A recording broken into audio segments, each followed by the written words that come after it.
Alrighty then, Vault Hunters, welcome to the Inside Kairos series, a monthly deep dive where we take a look at everything that has gone down in Borderlands 4. The good, the bad, and the bugged. It's officially been a month since we landed on Kairos, and man, oh boy, oh boy, oh boy, it's been a wild ride so far. From patches to performance, from drama with Randy, all the way to the brand new Vault Hunter reveal. And of course, to top it all off, the cheaters are crawling out of the woodwork. All this is to say, we got a lot to discuss. What's good, everyone? It's Verti, and if you're new here, I cover everything Borderlands 4. Builds, breakdowns, tier lists, and the chaos in between. So hit that sub button if you want to stay ahead of the curve, because we're gonna full send into month 2. So let's recap. Let's rewind the clock to day 1. The hype was real, the performance was not.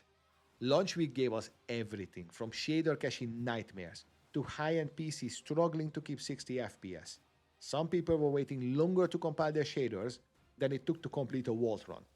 And to top it all off, Randy Pitchford himself popped off on X with some absolutely unhinged responses. Things like we should just enable DLSS frame gen like everyone is running a 40X, or that we should refund the game if we don't like it, or my personal favorite, we should simply learn to code if we think we can do better. Now, it has been a wild couple of days, but let's fast forward a bit to October 2nd. And the big patch has finally dropped.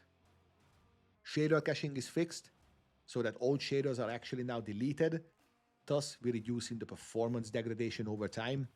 We got some smoother texture streaming, and noticeable stability across both PC and consoles. Not perfect yet, and obviously we can admit it's a bit too late, but it is a step in the right direction, so we gotta give credits where credits are due. Oh, and while we're at it, console players finally got the long-awaited FOV slider in a patch before on the 25th of September. It is a small quality of life change, but it is an absolute win if you're playing on console. Nobody is going to disagree with that. So let's talk a little bit more about that big October 2nd patch. The real meat wasn't on the technical bone. It was balance. Gearbox took an entirely different route this time. There was no nerf hammers coming out. It was all buffs everywhere.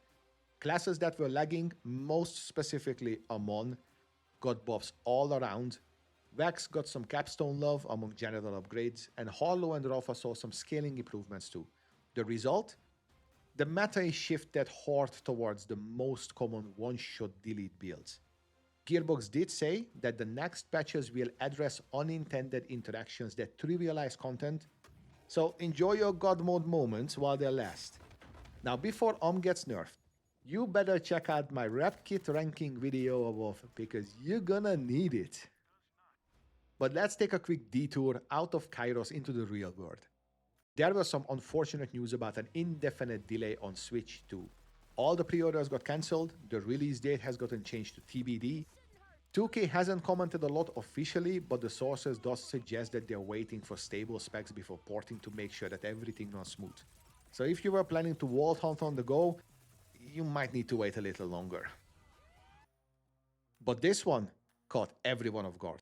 During the Tokyo Game Show, Gearbox officially revealed Cash, the next Vault Hunter dropping in Q1 2026. A former casino dealer gambler cowboy robot, who is now a drifter Vault Hunter with a core built around risk versus reward. No full skill tree yet. All we know is that he can buff himself, allies, deal damage, and sap strength from foes. And all that with some extra spice of gambling on everything. This sounds like a recipe for a hilarious shit show with some off-the-chart scaling possibilities.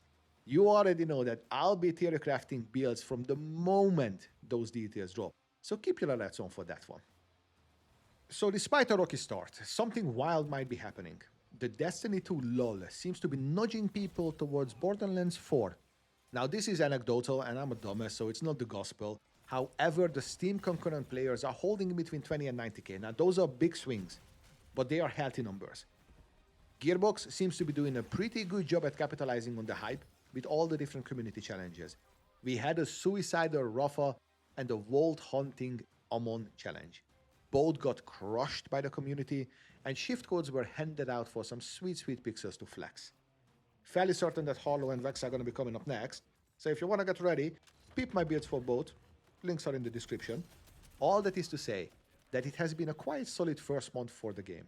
So, Borderlands 4 is alive and kicking, and the Vault Hunter community is starting to heal and feel like it's growing its roots. On deck next, however, is a Horrors of Kairos seasonal event.